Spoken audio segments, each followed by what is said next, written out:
하나님 말씀 고린도 전서 3장 1절에서 3절까지 보도록 하겠습니다. 고린도 전서 3장 1절에서 3절까지입니다.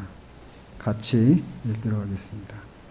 형제들아, 내가 신령한 자들을 대함과 같이 너희에게 말할 수 없어서 육신에 속한 자, 곧 그리스도 안에서 어린 아이들을 대함과 같이 하노라.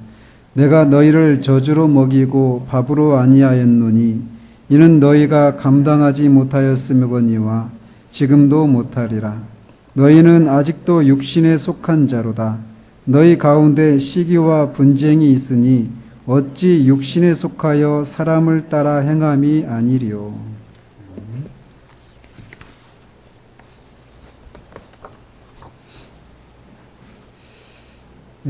예고해 드린 대로 오늘부터 영적 성장의 길이라고 하는 시리즈 제목으로 새로운 시리즈를 시작하려고 합니다.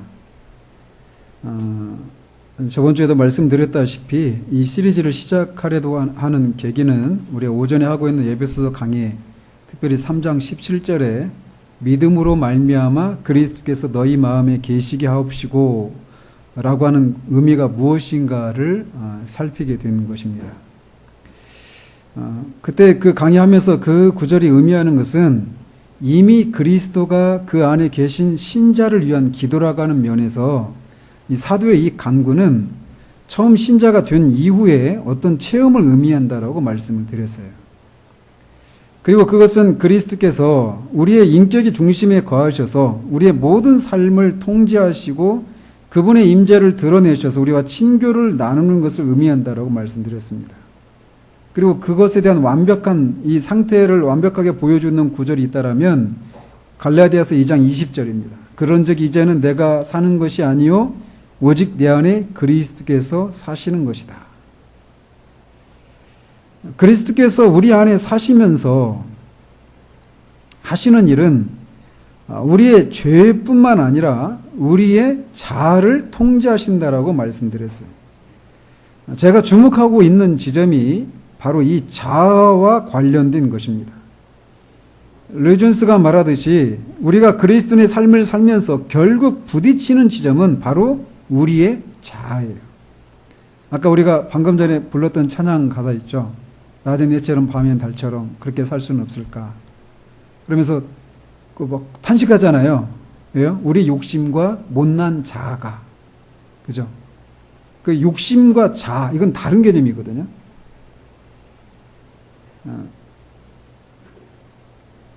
그래서 이 그리스도인의 삶을 살아가는 원천이 성령이 아니라 우리의 타고난 자아에서 나오는 힘과 능력을 의지하는 삶을 살아가는 것에서 오는 실패에 우리는 너무나 익숙해 있어요. 그런데 이런 삶을 넘어서는 삶이 있다라는 것입니다. 그것이 바로 에베소서 3장 17절에서 말하고 있는 거예요.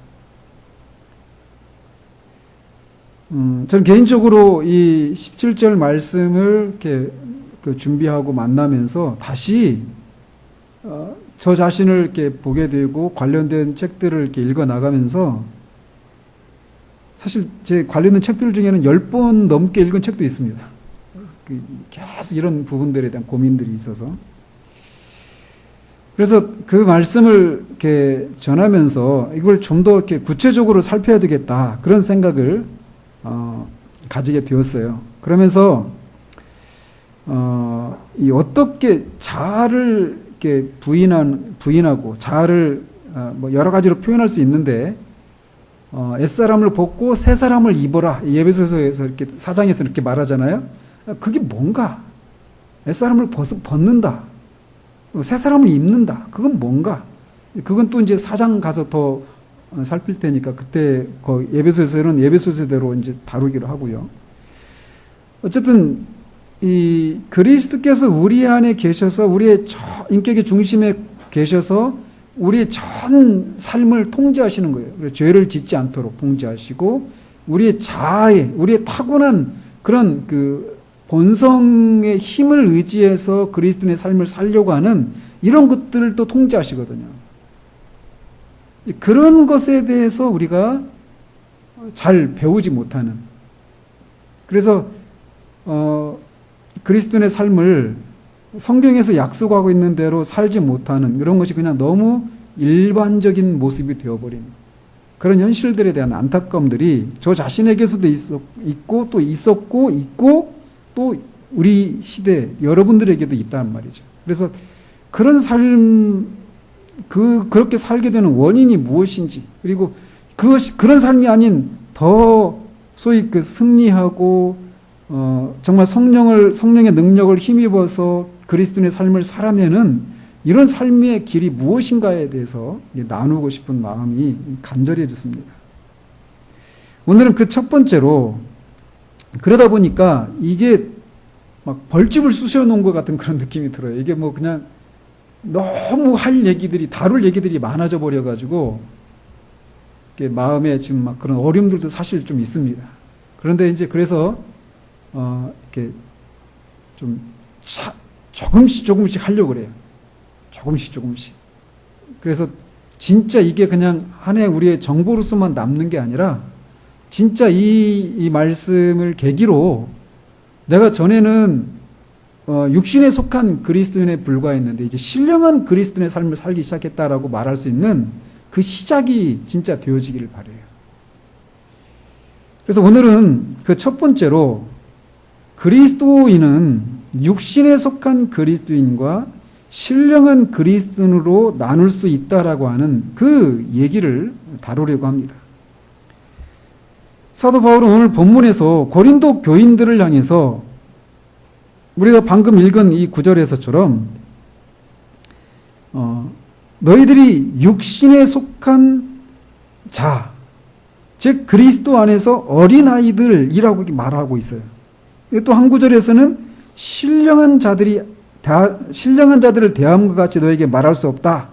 이렇게 말하면서 그리스도인은 육신에 속한 자가 있고 신령한 자가 있다라는 거예요. 근데 육신에 속한 자를 뭐라고 합니까? 그리스도 안에 어린아이라고 말을 해요. 그러면 신령한 자는 어떤 사람들이겠습니까? 그리스도 안에서 어린아이가 아니라 성숙한 사람이라는 거예요. 그런데 사도 바울은 이 편지를 받고 있는 고린도 교인들을 3장 1절에서 말하고 있는 것처럼 형제들아 라고 부르고 있어요. 즉 그의 편지를 받고 있는 고린도의 이 교인들이 정말 많은 문제를 가지고 있는 사람들이었음에도 불구하고 사도는 그들을 형제들이라고 부르고 있어요. 즉 그들은 예수 그리스도를 믿고 중생에서 죄사함과 영생의 선물을 받은 사람들이란 말이죠. 그리고 3장 16절에서는 너희 16절 보십시오. 3장 16절 같이 한번 읽어보십시다. 너희는 너희가 하나님의 성전인 것과 하나님의 성령이 너희 안에 계시는 것을 알지 못하느냐. 이 사람들은 누굽니까? 성령님이 그 안에 계신, 성령이 내주하시는 그리스도인이에요. 그죠? 그런데 그들을 신령한 자가 아니라 육신에 속한 자라고 판단하고 있다는 거죠. 그래서 그는 그리스도인인데 그들이 육신에 속한 자라는 거예요. 그러니까 육신에 속한 그리스도인 이렇게 부를 수 있겠죠. 그죠? 그러니까 육신에 속한 자에 대한 반대 개념은 신령한 자 이렇게 부를 수 있고, 육신에 속한 자는 어린아이라고 말하니까 신령한 자는 성숙한 자 이렇게 부를 수 있다는 거죠. 신령한 그리스도인이라고 하는 것은 원어로는 푸뉴마티코이스라고 이렇게 말을 합니다. 그래서 이 말은 푸뉴마라고 하는 것은 영어로 스피릿이에요. 스피릿. 그러니까 영적인 이런 말이에요. 그래서 신령한 그리스도인 이런 말은 영적인 그리스도인 이렇게 번역될 수 있단 말이죠. 똑같은 말이에요.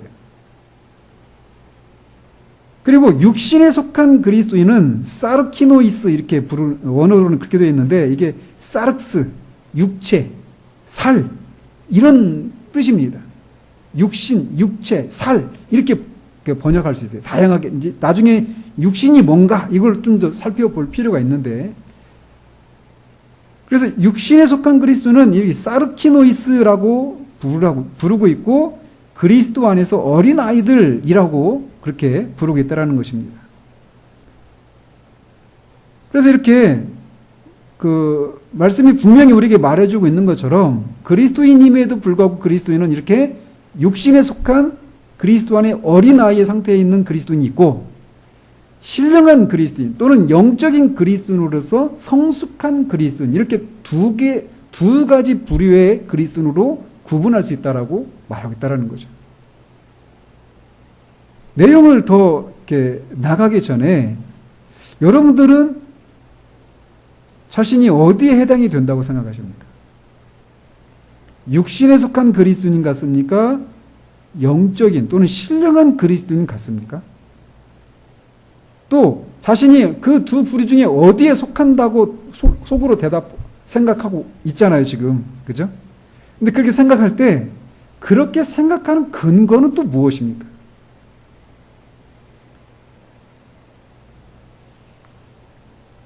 그러면 만약에 여러분들 중에는 나는 육신에 속한 그리스도인 같아 이런 생각을 한다면 언제쯤 신령한 그리스도인이 될 수 있을까요? 또는 어떻게 하면 신령한 그리스도인이 될 수 있을까요?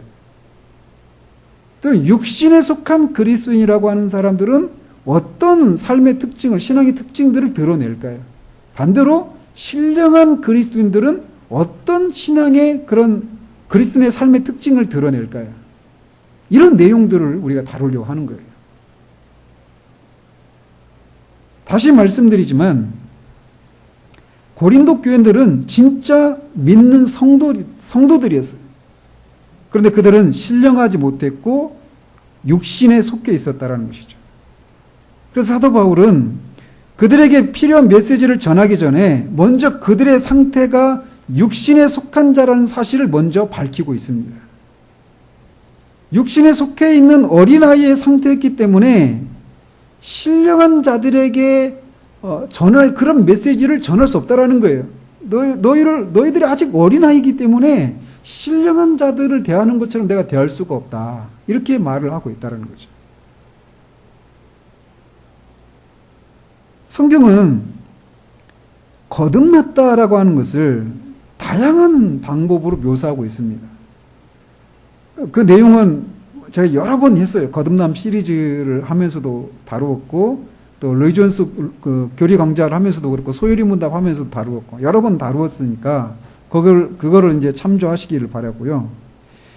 중생에 대해서 아무튼 다양하게 정의할 수 있는데 이런 식으로도 정의할 수 있어요. 즉 사람의 가장 깊은 곳 속사람 혹은 영이 새 생명을 받고 살아나서 그 안에 성령이 거하시게 되는 것 이렇게도 정의할 수 있습니다. 그러니까 새 영을 받고 성령이 그 안에 사시는 상태 이게 중생이다 이렇게 말할 수 있단 말이에요. 그런데 이렇게 신자들이 거듭나면 새로운 생명을 받고 또 새로운 영을 즉 성령을 받아서 우리의 영이 새롭게 되어지는데 그 성령이 우리의 존재 가장 깊숙한 곳에 거하신단 말이에요. 그런데 그 생명의 능력이 우리 존재의 가장 깊숙한 곳으로부터 외부로 이렇게 발산되는 데까지는 시간이 필요하다라는 겁니다. 따라서 그리스도 안에서 갓 태어난 어린아이의 삶에서 막 부모들의 어버이들의 그런 모습들 그 사도 요한이 아비들아 또 청년들아 이렇게 부르는 사람들 있잖아요. 그 아비들의 어떤 그런 경험이나 청년들의 어떤 활력을 어린아이들에게서는 기대할 수 없다라는 것입니다. 비록 새롭게 거듭난 사람이 아주 꾸준히 성장하고 있고 자기 나름대로 최선을 다해서 주님을 사랑하고 있고 매우 뛰어난 그런 열심을 내고 있다고 하더라도 그는 아직 죄와 자아의 사악함에 대해서 또 그리스도께서 성령을 통해 자신 안에서 거하시면서 삶의 모든 면을 통제하시고 성령을 따라 사는 삶과 같은 것들에서는 아직 배워야 할 것이 많다라는 것입니다. 아무리 늦은 나이에 거듭났어도 모든 신자들은 영적인 측면에서는 모두 어린아이로부터 출발을 합니다. 그런데 우리는 흔히 처음 구원받았을 때를 우리가 가장 성령으로 충만하고 주님을 향한 열심과 사랑이 가장 뜨거웠던 때라고 생각하는 경향이 있어요. 그렇죠? 그리고 항상 그때로 돌아가야 한다라고 하는 생각을 갖습니다. 또 그런 생각을 가지게 되는 또 하나 이유가 뭐냐면 요한계시록에 보면은 2장에 주님이 에베소 교인들을 책망하시잖아요. 그 에베소 교인들을 책망할 때 뭐라고 말씀하시냐면 너희가 첫사랑을 잃어버렸다. 이렇게 말씀하셔요. 그 말씀이 내가 처음 구원받았을 때 주님을 향해서 내 마음이 뜨겁고 주님을 향한 사랑이 막 뜨겁고 막 그런 열심이 있었던 때 막 이런 때로 돌아가야 된다 이렇게 생각하기 쉽다라는 것이죠. 그런데 분명한 것은 아무리 우리가 주님을 향한 사랑이 충만했고 우리 나름대로 성령이 그때는 충만했었고 아주 열심도 정말 대단했었다. 그래서 내가 항상 돌아가야 될 어떤 영적인 그런 고향과 같은 그런 시점이었다라고 생각하고 있을지 몰라도 그때 우리는 영적인 측면에서는 어떤 상태예요? 어린아이의 상태다라는 것이에요. 그럼 거꾸로 육신에 속한 자라고 말할 때 그 사람은 막 주님을 향한 사랑이나 어떤 하나님 나라를 향한 열심, 막 어떤 그런 교리를 알려고 하는 그런 열심들, 그런 깨달음이 없고 이런 게 아니란 말이죠. 그죠? 아닐 수도 있어요.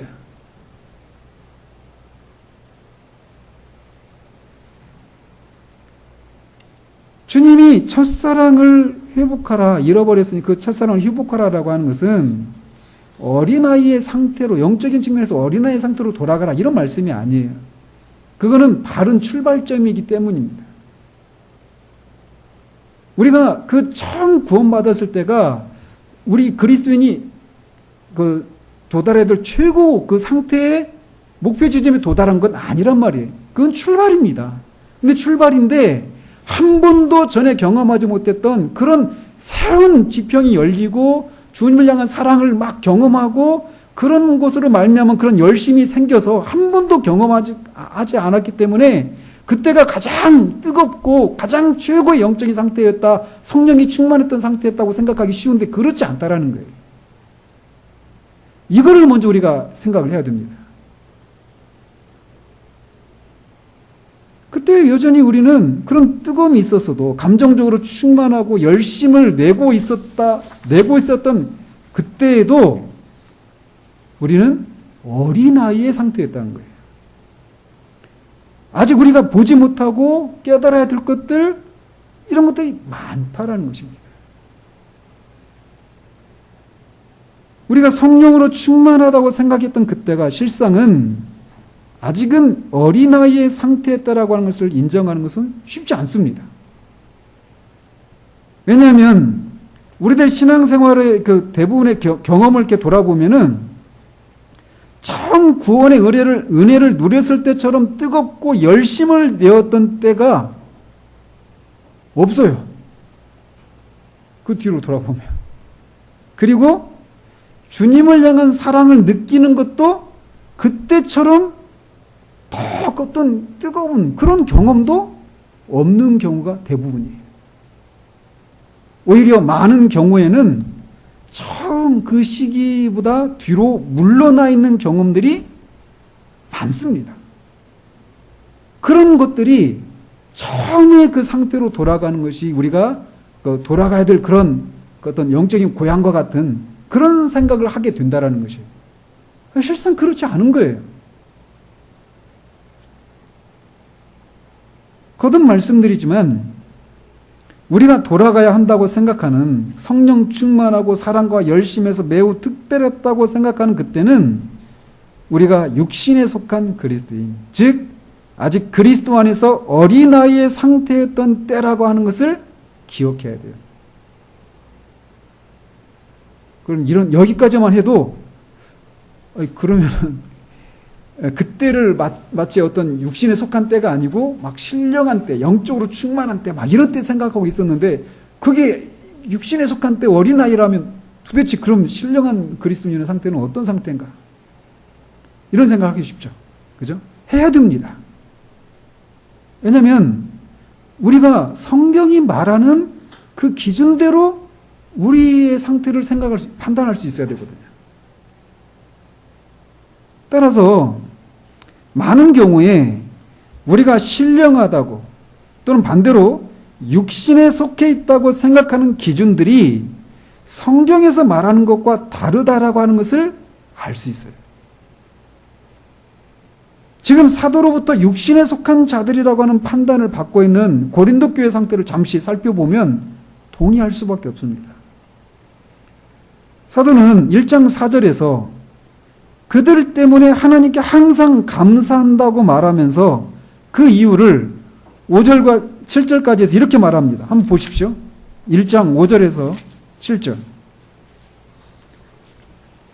시작.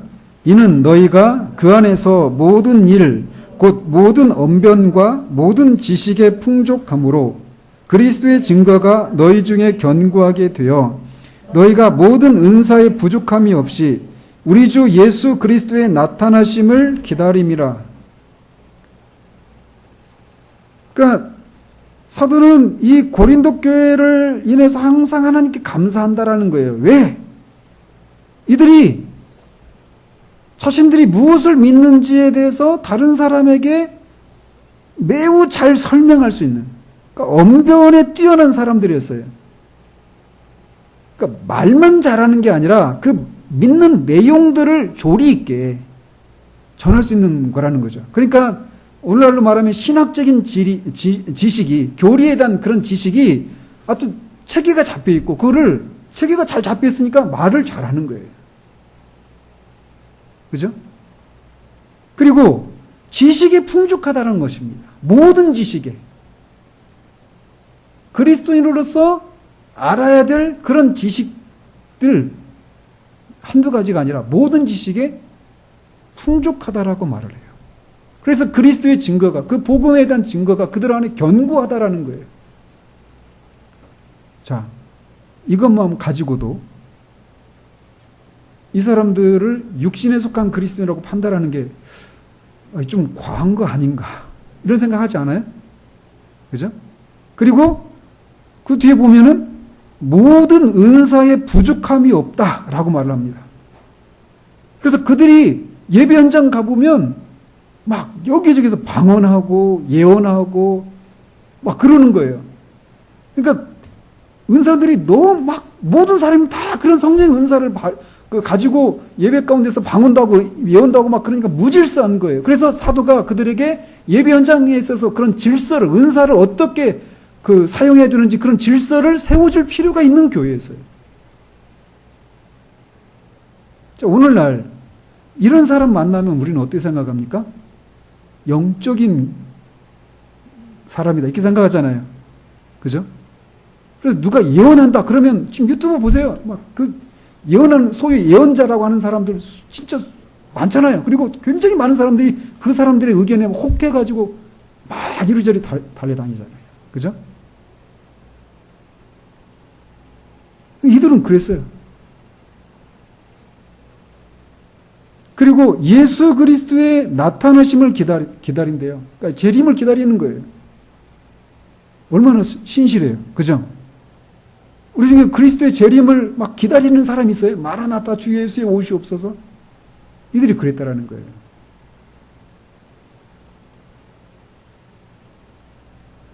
은사들이 넘쳐나고, 그래서 감정적으로 통제가 안 될 정도의 혼란과 무질서가 있었기 때문에 사도가 질서를 잡아줘야만 했던 사람들이 이런 사람들이었어요. 나중에 13장에 가면 사랑에 대한 얘기를 하잖아요. 사랑은 언제나 오래 참고 온유하며 하면서 사랑에 대한 얘기를 하잖아요. 그러면서 그 앞에서 어떤 얘기를 하냐면, 내게 있는 모든 것으로 구제하고 또 내 몸을 불사르게 내줄지라도 이렇게 말하고 있어서 이런 열심이 있었다라고 하는 것을 간접적으로 말하고 있는 거예요. 그래서 지적으로 그런 체계가 잡혀 있고 그거를 잘 설명할 수 있는 그런 언변에 뛰어난 사람들이었어요. 그 모든 지식이 풍족했던 사람들이었어요. 그리고 이 각종 은사를 사용하면서 예배 가운데서 막 그렇게 예배하는 어떤 감정적으로도 그런 충만함이 있었던 사람들이었어요. 질서를 잡아줘야 될 정도로, 무질서할 정도로. 그리고 의지에 있어서도 아주 열심을 내었던 사람들이었어요.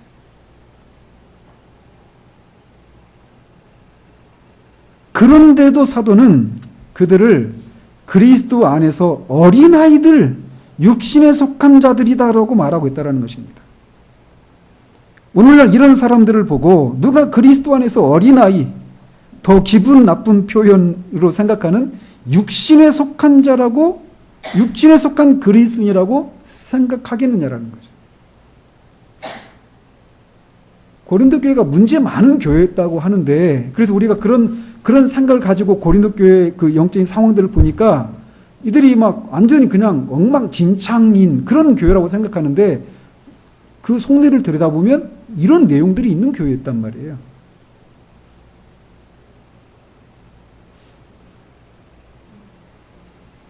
그래서 이 본인은 물론이고 다른 사람도 이 고린도 교회의 이런 모습을 오늘날 보인다라면 그 사람을 신령한 그리스도인이다, 성숙한 그리스도인이다, 이렇게 말하기 쉽다라는 것입니다. 어때요? 우리의 기준이 성경의 기준과 현저하게 낮거나 잘못된 기준을 가지고 육신에 속한 자, 신령한 그리스도인 이렇게 나누고 있다라는 거예요. 그리고 우리도 모르게 그런 가치관을 가지고 있어요. 우리 그런 기준들을 가지고 있어요.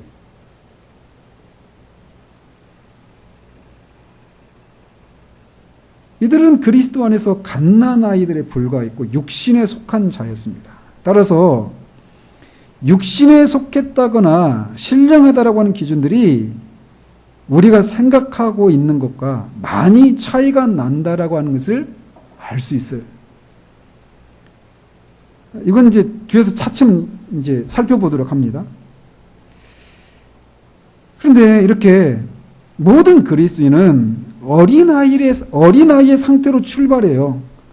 그렇기 때문에 성경은 새로 난 그리스도인들이 즉시 신령하게 될 것을 기대하지 않습니다. 그래서 새로 갓 태어난 그 그리스도 안에 어린아이의 상태 가운데 있는 사람들에게 신령한 그리스도인의 삶을 살 것을 요구하지도 않아요. 우리가 이제 2돌 지난 지 얼마 안 된 시온이가 아직 글 모르죠. 그죠? 말도 제대로 하지 못해요. 그거 가지고 우리가 막 꾸짖고 이러지 않잖아요. 너 아직도 글도 모르고. 안 한단 말이에요. 어린아이에게는 어린아이의 상태만을 기대하고 요구할 뿐이에요. 그런데 문제는 10살이 되고 20살이 되었는데도 여전히 말을 못하고 사리분별을 못한다면 그건 이제 가족들의 큰 고통거리가 되는 거죠. 마찬가지로 이제 각 믿은 신자가 고난 가운데서 요동하지 않고 보이는 것이 아니라 믿음으로 살아가지 못하고, 보이는 것이 아니라 믿음으로 살아가고 성령의 능력을 힘입어서 죄를 이기고 자아의 그 사악함을 보고 자아를 부인하고 사는 것을 기대하지 않아요. 그리고 그렇게 살지 못하는 것을 가지고 책망하지 않는단 말이에요. 왜? 모든 그리스도인도 일반적인 삶의 원리와 똑같이 어린아이로 출발하기 때문에. 근데 문제는 사도가 지금 이 고린도서를 읽어보면 이 사람들을 육신에 속한 자라고 이렇게 부르면서 그리스도 안에서 어린아이라고 부르면서 그 뉘앙스가 아직은 어리니까 이런 뉘앙스입니까? 아니면 이들이 이 정도 됐으면 신령한 사람이 되어서 신령한 그리스도인 또는 성숙한 그리스도인의 삶의 모습을 보여야 될 텐데 그렇지 못하다라고 하는 것을 책망하는 그런 뉘앙스입니까? 전자입니까? 후자입니까? 후자죠. 그죠? 근데 이 고린도전서가 언제 쓰여졌느냐? 그리고 이 현재 전서를 받고 있는 고린도 교회가 언제 세워진 교회고 그 교회 안에 있는 사람들이 언제 그리스도인이 되었는가를 생각해 보면 아직도 그리스도 안에서 유아 상태에 머물러 있는, 육신에 속한 그리스도인의 상태에 머물러 있는 것을 책망하는 것을 보면서 굉장히 놀라게 됩니다. 분명히 책망이 뉘앙스잖아요. 근데 이 고린도 교회는 사도가 제2차 전도 여행을 할 때 세웠던 교회예요. 그때가 51년에서 53년입니다. 주후. 그 기간 중에 1년 반 동안 고린도에 머무르면서 세웠던 교회가 고린도 교회예요. 그러니까 빠르면 51년, 늦으면 53년이에요. 그런데 이 편지를 보낸 때가 언제냐면 주후 57년이라는 거예요. 그러면 어때요? 짧으면 몇 년입니까? 4년이죠. 길어도 6년이에요. 그죠? 자, 예수 믿은 지 4년에서 6년밖에 안 됐어요. 그런데 그런 교회를 향해서 사도가 아직도 너희들이 육신에 속한 자라, 신령한 자가 못 되고, 그걸 가지고 책망해요. 말씀드리고 싶은 건, 오늘날 같은 시대에 나중에 신령한 그리스도인 또는 육신에 속한 그리스도인이 어떤 특징을 보이는가를 보면서 설명하겠지만, 예수 믿은 지 10년, 20년, 아니 30년, 40년이 돼도 신령한 그리스도인이 아닌 사람들이 여러분들이 생각할 때는 어떻습니까? 많다고 생각하십니까? 적다고 생각하십니까? 굉장히 많죠. 이게 우리 시대예요.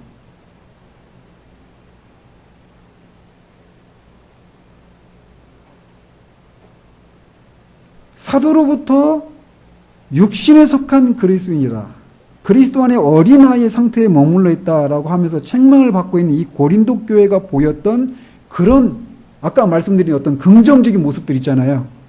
이런 모습을 띠는 교회들이 오늘날 얼마나 많을까요? 거의 없어요. 그렇잖아요? 냉정하게 보시면. 그죠? 근데 그런 교회를 사도가 육신에 속한 자들이다 말한다라면 오늘날의 대부분의 교회의 모습은 어떤 상태라는 거예요? 거기에도 한참 못 미친다. 이렇게 볼 수 있죠. 그만큼 우리가 가난한 시대를 살고 있어요.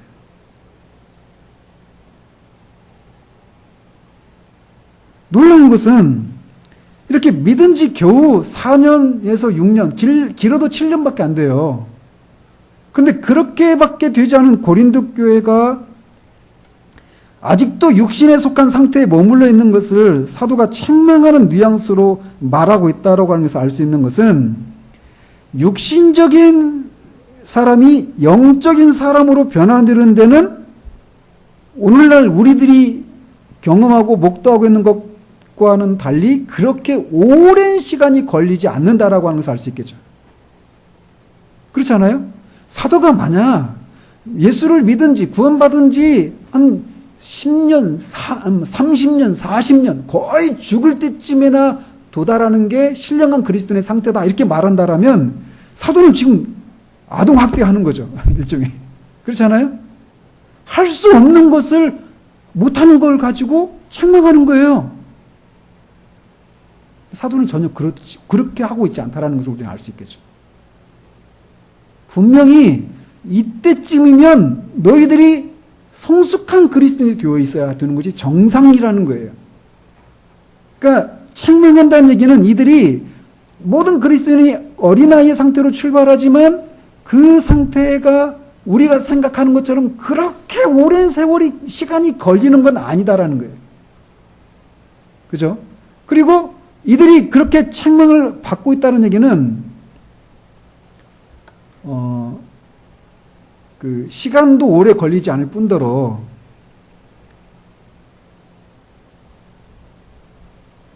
아무튼 그렇게 우리가 생각하는 것처럼 그렇게 오랜 시간이 지나야 성숙한 그리스도인이 되는 건 아니다라고 하는 것을 우리에게 말해주고 있어요.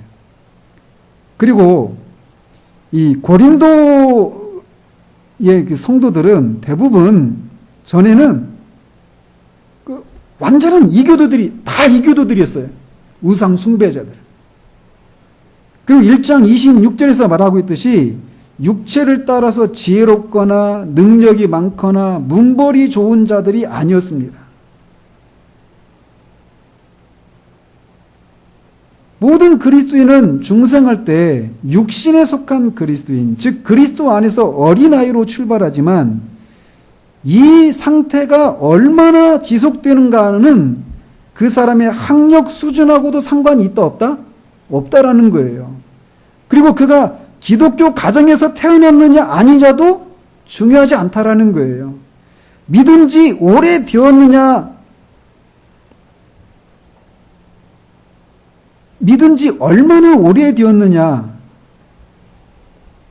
그것도 우리가 생각하는 것처럼 그렇게 중요한 문제가 아닌 거예요.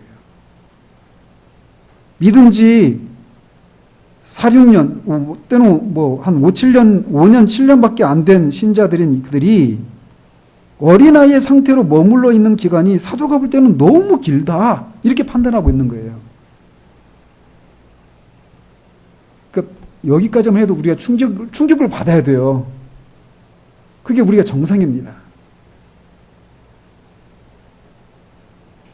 그리스도를 통해서 우리를 구원하셨을 때 하나님이 뜻하셨던 것은 성령을 통해서 우리의 전 인격이 지배를 받는 신령한 사람이 되는 것에 있어요.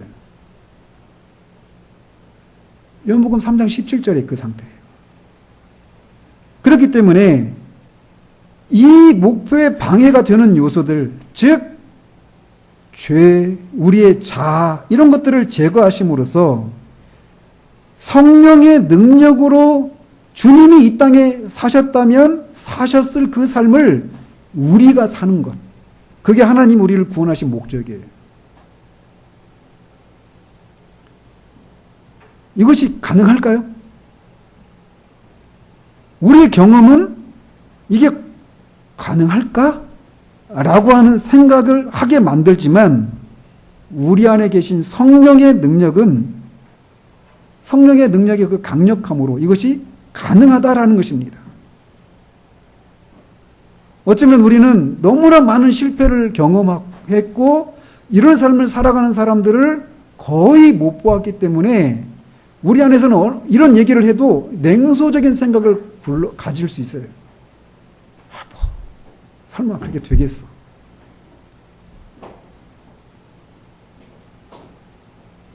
허물과 죄로 죽어있던 육에 속한 자연인이 거듭나서 신자가 되는 것, 이게 사람의 노력으로 됩니까? 절대 안 돼요. 죽은 사람이 살아나는 거, 영적으로 죽어있던 사람이 영적으로 살아난 게 거듭나는 거잖아요. 중생한 거잖아요. 이게 성령의 능력으로 되는 거거든요. 그런 일이 가능했던 것처럼 거듭났음에도 불구하고 아직 육신에 속한 신자가 신령한 신자로 변화되는 것도 가능하다라는 것입니다. 동일한 성령에 의해서. 그리고 이렇게 육신에 속한 그리스도인에서 신령한 그리스도인으로 되는데 걸리는 그 시간은 우리의 경험이 말해주듯 수십 년이 지나야만 가능한 것이 아니다라는 것입니다. 이런 사람들이 흔치 않은 시대를 살아가기 때문에 믿은 지 얼마 지나지 않아서 신령한 그리스도인의 삶을 살고 있는 사람을 만나면 우리는 그 사람이 매우 특별한 사람이라고 생각합니다. 그러나 그게 특별한 사람이 아니라 정상적인 그리스도인인 거예요. 근데 정상적인 그리스도인의 상태를 살아온 사람이 너무나 적기 때문에 누군가 그런 사람 살아가면 그 사람은 특별한 사람이라고 생각한다는 거죠. 그렇지 않아요.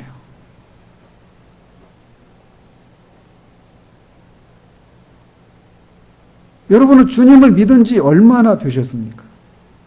그리고 지금 영적인 삶을 살고 계십니까?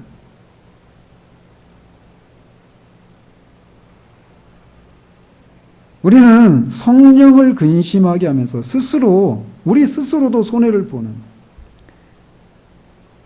믿은 지 오래되어서 영적인 나이는 굉장히 많은데 갓난아이 상태임.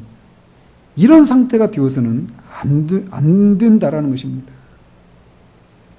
그래서 모든 거듭난 성도들은 영적인 성장을 갈구하고 성령께서 우리 생활의 모든 면을 지배하도록 함으로써 우리가 생각하는 것보다 훨씬 짧은 시간 내에 하나님께서 우리를 위해 준비해 놓으신 곳으로 우리를 인도하실 수 있도록 해야 한다라는 거예요. 그것을 우리가 소망하면서 이 시리즈를 시작하는 거예요. 그러면 우리가 왜 이런 상태로, 이런 신령한 그리스도인으로 자라가지 못하게 될까요? 오늘 그것까지 말할게요. 두 가지를 원인을 제시할 수 있어요. 하나는 갓 태어난 그리스도인들의 영혼을 돌보는 사람들, 저 같은 사람들이죠. 또는 뭐 교사도 될 수 있고, 그런 사람들이 그 갓 태어난 그리스도인들에게 하나님의 은혜와 또 그리스도 안에서의 신자의 그 영광스러운 그 위치에 대해서는 말해주지만, 이렇게 육신적인 그리스도인이 아니라 신령한 그리스도인의 삶이 있다라고 하는 것을 그들에게 알려주고 그것을 추구하도록 격려하지 않는데 가장 큰 원인이 있어요. 왜 그럴까요? 그런 일을 하는 사람이 이게 뭔지를 모르기 때문에. 알지 못하니까 가르치지를 못하는 거예요. 그래서 스스로, 저를 포함해서도 말하는 거예요. 스스로 자신은 신령한 그리스도인이다 생각하는 거예요. 나는 성숙한 그리스도인이다. 가르치는 입장이 있으니까. 근데 우리 하연이가 지성이를 가르치기도 하거든요. 중3이에요. 고등학생이, 대학생이, 또 어른이 알아야 될 그 모든 것을 알고 있는 게 아니에요. 자기가 알고 있는 선에서 가르칠 수 있을 뿐이라는 거죠. 또 하나는 가르침을 받는 신자들의 문제입니다. 그래서 영적인 일에 열심을 내지 않기 때문이에요.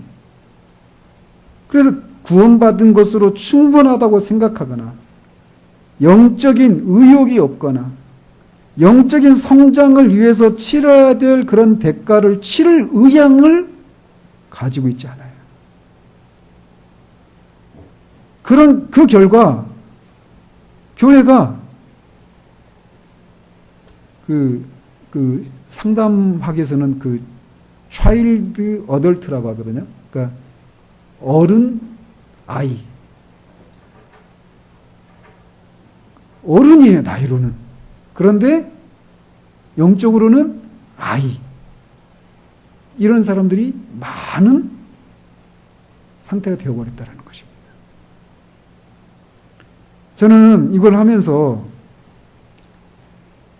여러분을 책망하고 판단하기 위해서 한 게 아닙니다. 말씀드리죠? 우리 알지 못하는 것을 소망할 수 없어요. 소망하지 않는 것은 누릴 수 없어요. 그래서 성경이 말하는 대로 육신적인 그리스도인이라고 하는 사람들은 어떤 사람들이고, 그런 상태에 있던 사람이 신령한 그리스도인이 되는 그 분기점에서 일어나는 일들이 무엇인지, 또 그렇게 신령한 사람의 삶을 들어간 사람들이 그렇게 잘 가다가 왜 다시 육신에 속한 사람처럼 되어져서 옛날에는 이겼던 죄도 이기지 못하는 그런 사람이 되어버리고 말까. 저는 제 안에 막 눈물이 가득합니다. 분해서. 옛날에는 아무런 문제가 안 됐던 것들이 이제 문제거리가 되고 있어요. 그 원인이 뭘까? 그리고 그런 상태로 그냥 20년 앞으로도 남은 창창한 20년, 30년, 40년 살아갈 거 생각하면 숨이 턱턱 막히고, 그런 상태의 그런 그리스도인의 상태로 살아가는 것을 생각하면 하나님 앞에 너무 죄송하고 슬퍼요. 제 자신이 슬프고. 제가 처음 서론 부분에서 너무 여러분을 충격으로 몰아갔을지 모르겠는데,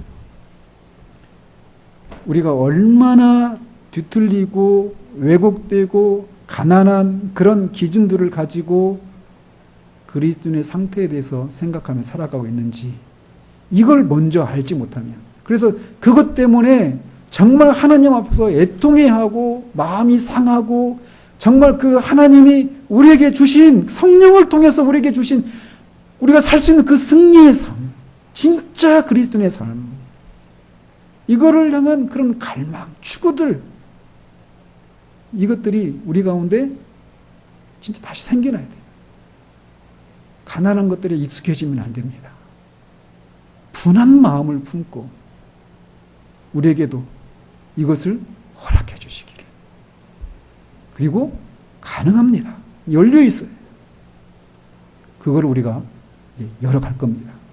다음 주부터는 이제 육신적인 사람의 특징이 뭔가, 육신이 뭔가, 이런 내용들을 이제 하나씩 하나씩 풀어가도록 하겠습니다. 기도하겠습니다. 하나님 아버지, 주님의 시각으로 우리들의 영적인 상황들을 바르게 볼 수 있도록 주님 도와주시옵소서. 라오디게아 교회처럼 나는 볼 수 있다, 나는 좋은 옷을 입고 있고 나는 부자라, 부족한 것이 없다 라고 말하는 것처럼,